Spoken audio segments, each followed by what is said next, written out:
Jadi pelajaran yang keempat menjelaskan tentang dakwahnya Kanjeng Nabi secara sirri. Jadi Kanjeng Nabi mengawali dakwah itu secara rahasia. Ketika Kanjeng Nabi itu mendapat atau dituruni ayat ya ayyuhal mudaththir ilah. Jadi diberi wahyu surat ya ayyuhal mudaththir ilah. Nah, itu disuruh untuk menyampaikan misinya Kanjeng Nabi dan disuruh menakut-nakuti kepada orang Arab, disuruh menakut-nakuti kepada Allah Subhanahu wa taala dan disuruh meninggalkan nyembah berhala. Jadi ketika orang Arab itu mensucikan berhala atau mendewakan berhala, Kanjeng Nabi mengajak supaya orang Arab itu meninggalkan. Jadi hei eling-eling wong kang kemulan, berdirilah dan meden-medenana sapa sira ing pangeran sira dan berbanyaklah untuk mensucikannya dan menakut-nakuti wasiyabaka dan ing pakaian sira lan mensucikan ing berhala disuruh meninggalkan. Jadi disuruh diajak suruh meninggalkan menyembah berhala. Wala tamnun tastakthir wala rabbika fasbir. Dan ojo males. Ya, ketika diajak Kanjeng Nabi seperti ojo males.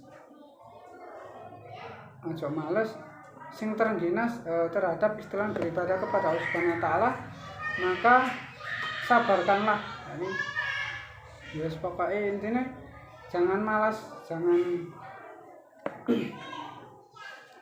ketika menyampaikan pada sahabatnya.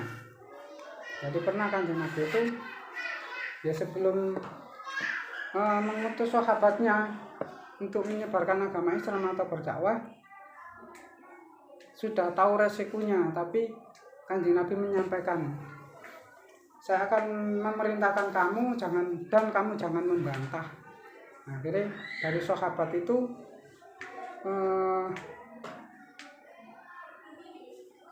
melaksanakan apa yang diperintahkan Kanjeng Nabi.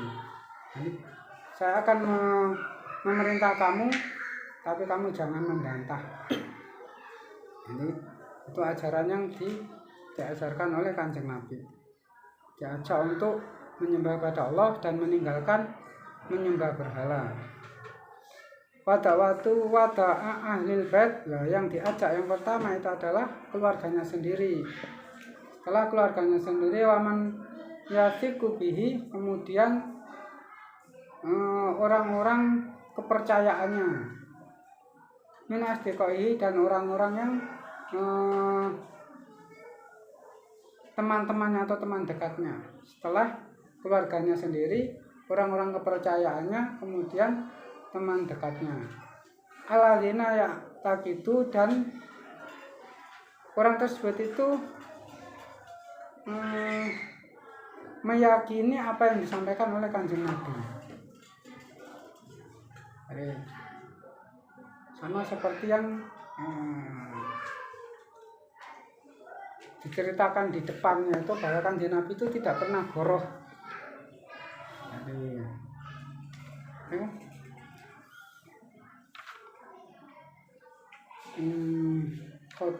Khodimi dari Khadijah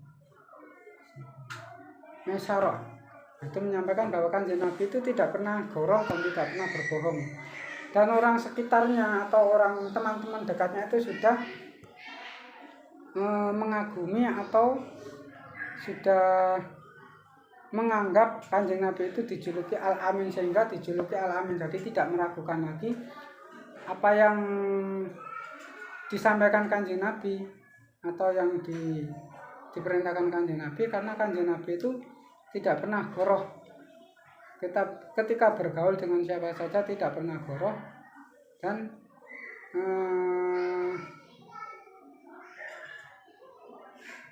nggak pernah bujui, sehingga ketika dakwah secara siri ya yang diutamakan itu keluarganya, sahabat dekatnya, dan kerabat-kerabatnya. Jadi yang mempercayai apa yang disampaikan oleh Kanjeng Nabi.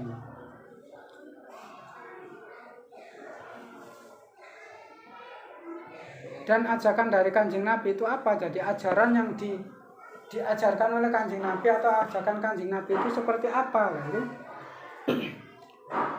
Yaitu mengajak orang-orang Arab atau mengajak orang Arab itu untuk menyembah pada Allah. Wahidahu kang ijen sama Allah. Jadi diajak beribadah kepada Allah Subhanahu wa taala atau wahid atau menyembah pada Allah kang maha ijen dan mengajak belas kasih. Setelah memberi welas asih nanggone menungso dadi mengasihi. Kemudian wal ittihadi dan mencegah meninggalkan peperangan. Wal ittihadi wa tarakil harbi. Jadi diajak meninggalkan peperangan. Jadi diajak damai. Sama seperti ketika perang Fijar itu Kanjeng Nabi pernah menjadi pernah jadi prajuritnya orang Quraisy. Nah, itu pas waktu perang Fijar. Nah, tetapi perang Fijar itu peperangan antara orang Quraisy dengan suku Qais. Di dalam peperangan itu enggak ono sing kalah, enggak ono sing menang. Nah, akhirnya ngajak damai. Kemudian membuat kesepakatan lek ono wong Arab atau saudaranya membutuhkan sesuatu itu dibantu. Jadi akhirnya membuat kesepakatan saling tolong menolong. Itu ketika perang Fijar, yaitu peperangan antara suku Quraisy dengan suku Qais. Tapi di dalam peperangan tersebut tidak ada kemenangan dan tidak ada kekalahan, jadi draw. Setelah itu akad damai dan membuat kesepakatan saling bantu-membantu atau tolong-menolong. Nah, ajakannya Kanjeng Nabi juga seperti itu. Diajak menyembah kepada Allah Subhanahu wa taala, diajak mengasihi sesama manusia, dan diajak meninggalkan peperangan. Jadi jangan mengambil jalan yang anarkis atau peperangan, disuruh meninggalkan. Jadi kehidupan sebelum adanya terutusnya Rasulullah yaitu sering terjadi peperangan, kemudian perkara yang sepele itu dibesar-besarkan atau dibesar-besarkan sehingga memancing emosi untuk terjadi pertempuran. Nah, sekarang dengan terutusnya Kanjeng Nabi itu dicegah supaya untuk meninggalkan peperangan. Dan dakwanya Kanjeng Nabi waqad bada'a bidawati sirron. Jadi dakwanya Kanjeng Nabi itu didahului dengan dakwah yang siri, secara samar. Ya bukannya tidak berani, tapi khawatir ketika orang-orang yang diajak atau orang yang belum pernah mendengar Kanjeng Nabi atau belum itu akan kaget dengan ajakannya Kanjeng Nabi untuk beribadah kepada Allah Subhanahu wa taala. Ya memang ajakannya ajakannya baik, kemudian untuk mengasihi manusia, kemudian meninggalkan peperangan itu baik. Ya, mana dari pamannya itu atau dari bibi-bibinya pernah melawan Kanjeng Nabi. Jadi diawali dengan dakwah siri.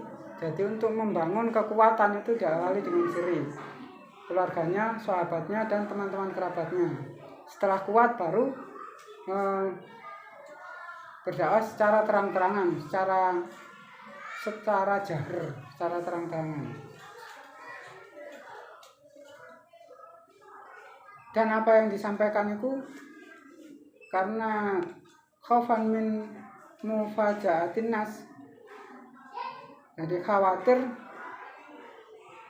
apa yang disampaikan atau ajakannya itu perkara yang belum pernah didengar oleh orang Arab. Jadi khawatir belum pernah disampaikan atau belum pernah didengarnya kemudian diajak untuk menyembah kepada Allah Subhanahu wa taala. Itu. Nah, kemudian pamannya sendiri atau bibinya juga pernah memusuhi Kanjeng Nabi. Sebelum Muhammad mendapat dukungan yang banyak, itu disuruh orang-orang yang diajak Kanjeng Nabi itu disuruh mencegah. Jadi mencegah dari apa yang disampaikan Kanjeng Nabi, apa yang disebarkan oleh Kanjeng Nabi. Jadi pamannya sendiri dan bibi-bibinya juga menghalang-halangi supaya Muhammad itu tidak mempunyai banyak pendukung. Nah, kalau sekarang itu banyak pertempuran yang direbutkan adalah isinya weteng atau kekayaan, tapi kalau zaman dahulu yang dipertaruhkan itu adalah agama, bukan makanan. Kalau sekarang itu makanan. Kalau zaman dahulu, zaman Rasulullah itu yang diperjuangkan itu adalah agama. Bismillahirrahmanirrahim. As-ilatu utawi iku pertanyaan. Mata ing apa?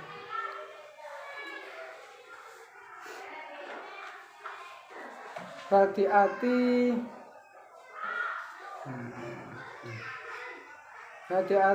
dan kawiti apa dakwah siran kelawan samar. Jadi kenapa dakwah itu diawali dengan dakwah yang sirri? Man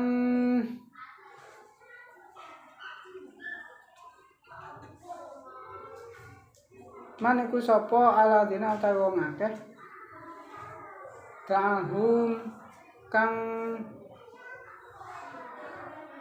ngajak sapa Kanjeng Nabi ngaladina sirron kelawan siri atau rahasia.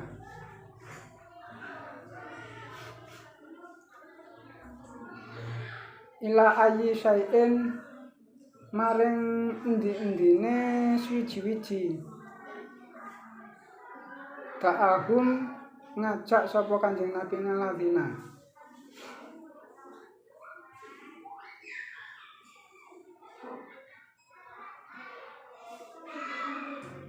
Limadha krana apa bada'a ngawiti sapa Kanjeng Nabi bitakwati kelawan dakwah ngajak sirron kelawan umpet-umpetan.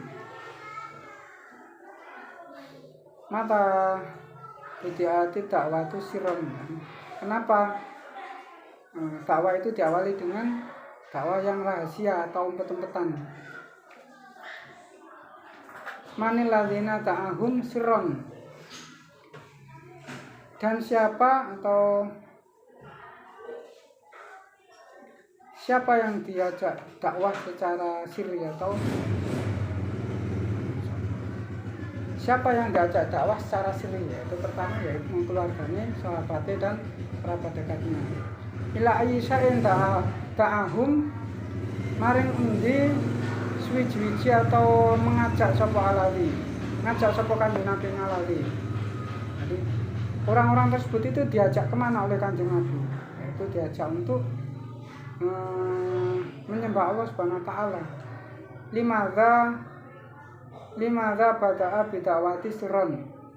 Karena apa? Dakwah itu diawali dengan sirri atau dengan umpet-umpetan ya. Khaufan min mufaja'atin nas. Supaya orang itu tidak kaget dengan ajakannya Kanjeng Nabi. Al-khulasatu utawi iki kuring kesan bada'a miwiti sapa Kanjeng Nabi ad-dakwata ing dakwah sirron kelawan samar. atau kelawan rahasia. Fada'a mongko nuli ngajak sapa Kanjeng Nabi qarabatahu ing kerabate Kanjeng Nabi wa alahu lan keluargane Kanjeng Nabi ila tauhidi maring nyucake Allah, ila tauhidihi maring nyucake Allah, wal iktilafi lan amreh melasi, wal iktilafi lan amreh melasi, warifqi lan welas bisu afai kelawan pira-pira wong kang apes.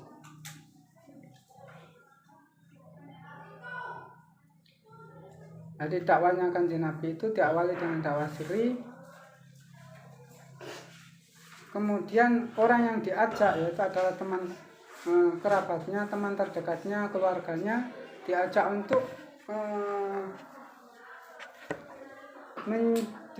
untuk menyembah kepada Allah SWT atau nyuwijake Allah SWT. Tauhid. Kemudian diajak untuk berbelas kasih kepada orang yang lemah. Jadi mengasihi atau menolong orang-orang yang lemah. Itu ajaran Kanjeng Nabi. Diajak untuk